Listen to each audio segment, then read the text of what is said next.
आप, मैं हूं आपके साथ अंजलि यादव। बुलेटिन की शुरुआत करेंगे इस वक्त की खास खबरों के साथ में। तो बता दें कि हिमाचल के मुख्यमंत्री सुखविंदर सिंह सुक्खू की अध्यक्षता में राज्य सचिवालय में मंत्रिमंडल की बैठक आज 12 बजे से शुरू होगी। वहीं आगामी 27 अगस्त से शुरू होने वाले मानसून सत्र से पहले यह आखिरी कैबिनेट बैठक हो सकती है। अब ऐसे में कैबिनेट मीटिंग में मानसून सत्र के विषय में जो है चर्चा की जा सकती है। सरकार की तरफ से सत्र में पेश किए जाने वाले विधेयकों को लेकर भी चर्चा हो सकती है। इसके अलावा सत्र में विपक्ष की तरफ से आने वाले सवालों का किस तरीके से काउंटर करना है, इसको लेकर भी मंत्रणा की जा सकती है। बैठक में मानसून सत्र के अलावा भी सरकार कई अन्य बड़े फैसले जो है कर सकती है, तो नजर रहेगी इस पे। आर्थिक हालात पर भी बैठक इस चर्चा में हो सकती है। आपको बता दें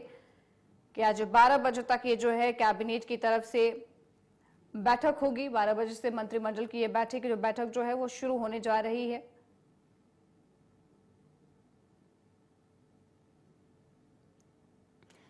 हिमाचल के मुख्यमंत्री सुखविंदर सिंह सुक्खू की अध्यक्षता में राज्य सचिवालय में मंत्रिमंडल की बैठक में जो है 12 बजे से ये बैठक शुरू होगी और आगामी 27 अगस्त से शुरू होने वाले मानसून सत्र से पहले ये आखिरी कैबिनेट बैठक हो सकती है। बता दें कि अब ऐसे में कैबिनेट मीटिंग में जो मानसून सत्र के विषय में भी चर्चा की जा सकती है। सरकार की तरफ से सत्र में जो पेश किए जाने वाले विधेयक हैं उन पे भी चर्चा की जा सकती है। इसके अलावा सत्र में विपक्ष की तरफ से आने वाले सवालों का किस तरीके से काउंटर करना है, ये भी एक बड़ा मसला जो है रहेगा, तो इसको लेकर भी चर्चा की जा सकती है। बैठक में मानसून सत्र के अलावा भी सरकार कई अन्य बड़े फैसले कर सकती है।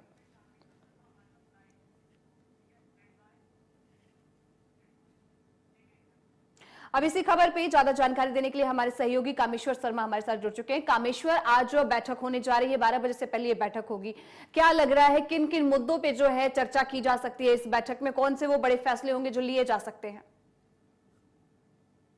जी बिल्कुल, जिस तरीके से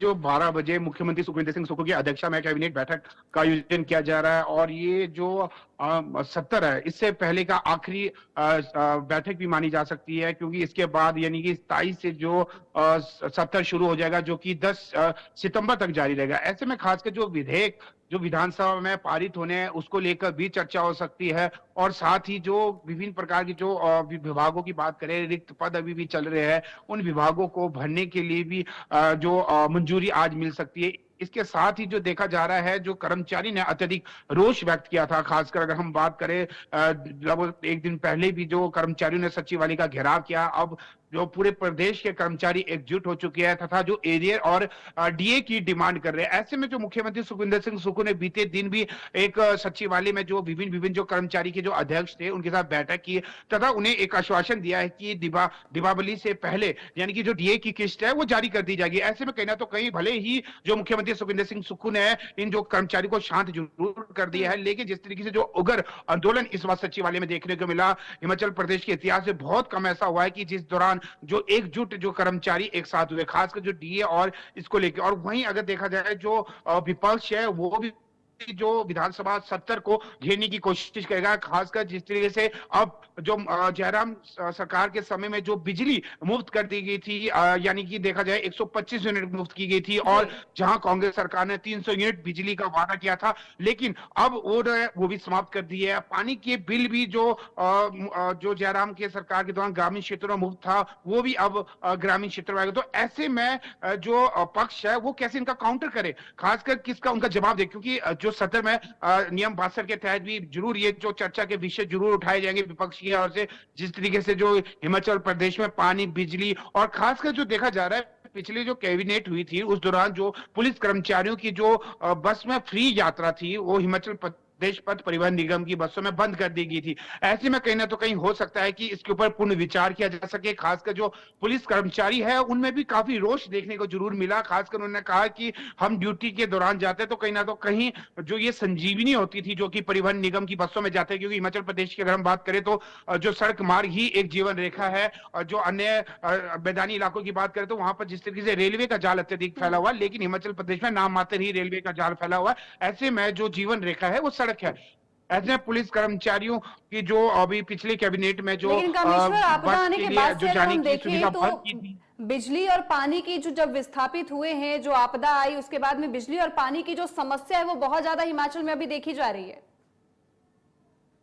जी बिल्कुल, जिस तरीके से पानी और बिजली की समस्या है, और साथ ही ये भी बताना चाहूँगा, खास ये जो 31 जुलाई को हिमाचल प्रदेश में जो समेज में जो बादल फटे थे, इसके साथ-साथ जो बागी पुल समेत अनेक जो क्षेत्र में जो लोग बाढ़ में जो जिनके घर-बार और खेत खलिहान बह गए थे, उनके लिए भी कहीं न तो कहीं अब राहत पैकेज के ऊपर भी आज मंजूरी मिल सकती है। खासकर उन लोगों को जो भूमिहीन हैं, उन्हें ज़मीन देने के मकसद से भी पिछली कैबिनेट में भी एक आशंका जताई जा रही थी। खासकर लोग भी काफ़ी उत्साहित थे, जो खासकर जो बेघर हुए थे, उन्हें एक उम्मीद है सरकार से कि जो हमें भी कहीं न तो कहीं जो अब मकान बनाने के लिए ज़मीन दी जा सकती है। तो हो सकता है इसके ऊपर भी आज मंजूरी दी जा सकती है, क्योंकि कुल मिलाकर जो देखा जा रहा है, जो आज की जो बैठक है काफ़ी महत्वपूर्ण मानी जा रही है, और खासकर अगर हिमाचल प्रदेश की अगर हम बात करें, इस बार लगभग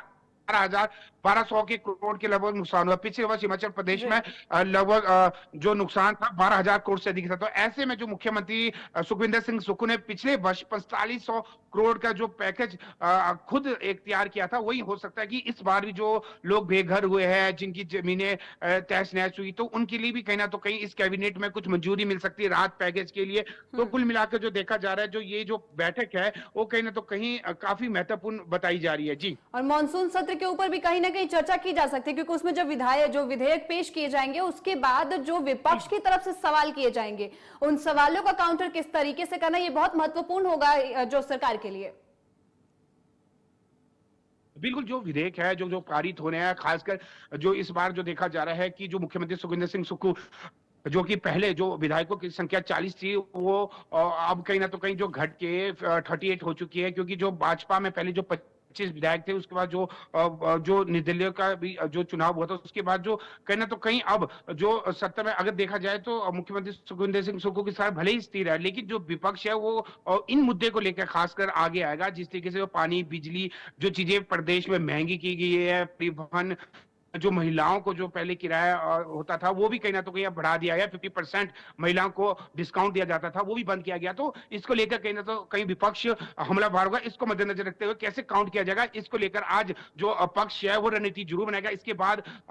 कल या परसों जो सर्वदलीय बैठक भी होगी, विधायक दल की बैठक भी होगी, क्योंकि जो सत्र शुरू होता है, उससे पहले चाहे पक्ष हो या विपक्ष हो, वो अपनी बैठक भी जरूर करते हैं और रणनीति भी बनाते हैं। फिलहाल जो आज कैबिनेट में किस तरीके की रणनीति बनाई जाएगी, इसके ऊपर जरूर विचार विमर्श किया जाएगा। जी बिल्कुल कामेश्वर, और इसके साथ ही नए कार्यालय खोलने की भी जो डिमांड है लगातार की जा रही है, ये मांग की जा रही है कि और नए कार्यालय खोले जाने चाहिए और भी ज्यादा नौकरियों के ऊपर चर्चा की जानी चाहिए। क्या लगता है, इसके ऊपर भी चर्चा होगी, कुछ फैसले लिए जाएंगे इसको लेकर?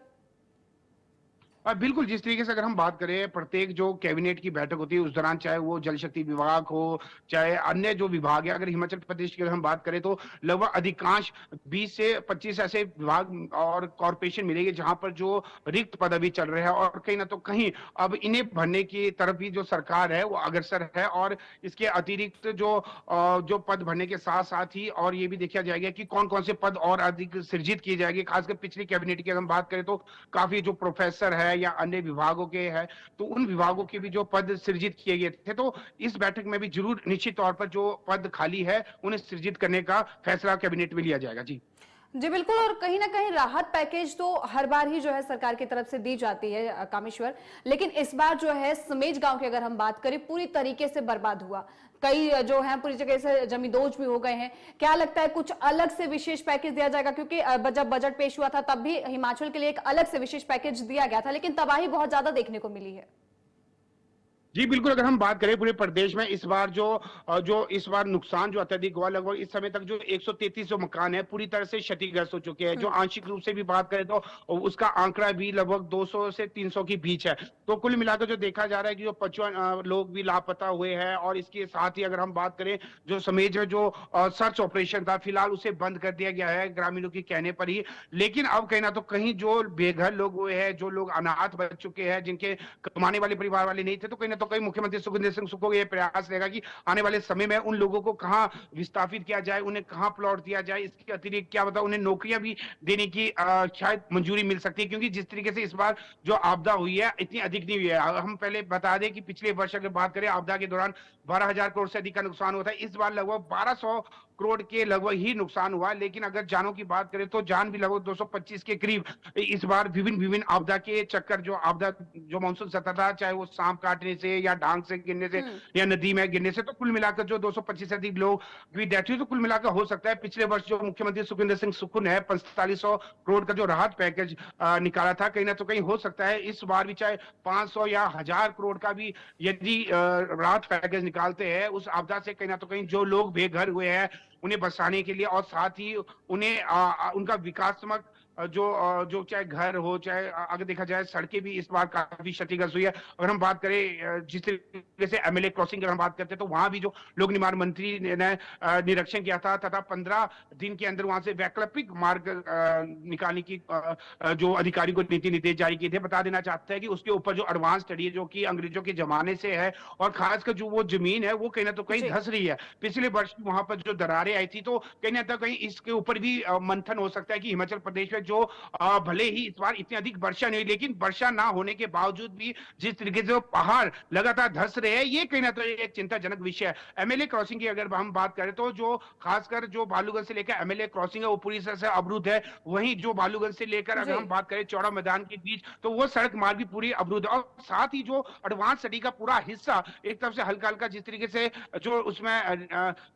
जो लगातार धिस रहा है, नालियों की सुचारू रूप से व्यवस्था नहीं है वहां पर, जिस तरीके से बालूगंज के निवासियों ने कहा है। और खासकर अभी देखा जा रहा है 5-6 दिन के बाद जो वहां पर लैंडस्लाइड हुआ, उसके बाद बीते दिन वहां के लोगों को अभी जो बिजली बहाल हो पाई है, साथ ही पानी की आपूर्ति हुई। तो कहीं ना तो कहीं इसके ऊपर भी विचार मंथन किया जा सकता है कि हिमाचल प्रदेश में जैसे पहले पिछले वर्ष आपदा आई तो 2.5 मंजिल के ऊपर सरकार ने दिया था, उसके बाद एनजीटीपी के बाद 3.5 मंजिले के ऊपर या 4.5 मंजिल के ऊपर अनुमति दी गई थी। लेकिन अब कहीं ना तो कहीं जिस तरीके से आपदा हिमाचल प्रदेश में लगातार बढ़ती जा रही है, मकान धंस रहे हैं, तो कहीं ना तो कहीं हो सकता है कि इसे भी मंजूरी दी जा सकती है कि जो 2.5 मंजिल हिमाचल प्रदेश, जो कि सेफ, खासकर अगर हम शिमला की बात करें तो शिमला में जो 2.5 मंजिल ही अधिक सेफ रहता है, क्योंकि हिमाचल प्रदेश जो अगर राजधानी की बात करें तो पहले 15,000 लोगों के लिए बसा था, लेकिन आज की डेट की बात करें तो 2.5 लाख से अधिक जनसंख्या यहाँ पर है। तो कहीं ना तो कहीं हिमाचल प्रदेश की जो राजधानी के ऊपर बर्डन भी काफी पड़ गया है। तो हो सकता है कि अर्थव्यवस्था कैसे रखे, यातायात व्यवस्था कैसे किया जाए, इसके ऊपर भी आज बैठक में चर्चा की जा सकती है। जी ठीक है, ठीक है, बहुत बहुत शुक्रिया कामेश्वर आपका तमाम जानकारी देने के लिए। तो ये वो तमाम मुद्दे रहेंगे जिसपे आज कैबिनेट बैठक में जो है मंत्रणा की जा सकती है, और ये बहुत खास रहने